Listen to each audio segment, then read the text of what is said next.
5 haiwan yang paling berbisa di dunia. Di tempat yang kelima adalah ikan batu ataupun stonefish. Ikan yang pandai dengan penyamaran, boleh sebati dengan kawasan di sekelilingnya sehingga kan penyelam laut tidak boleh mengenal pasti di mana ikan ini berada. Tetapi kalau tersilap langkah, terpijak dekat duri-duri yang keluar daripada kulit ikan ini, maka ajal ditempah. Yes, ikan ini mempunyai bisa yang sangat-sangat berbahaya. Di tempat yang keempat, haiwan yang paling berbisa di dunia adalah siput corn.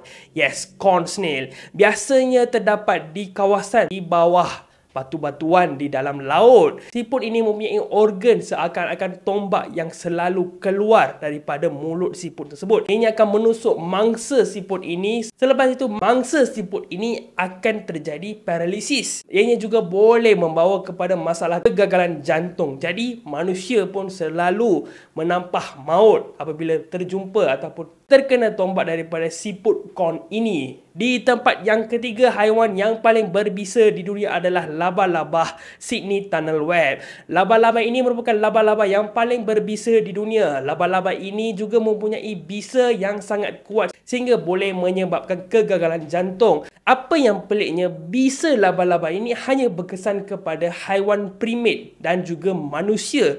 Haiwan-haiwan lain mempunyai antibodi yang cukup untuk melawan bisa daripada laba-laba ini. Di tempat yang kedua, haiwan yang paling berbisa di dunia, ini adalah cicak gila monster.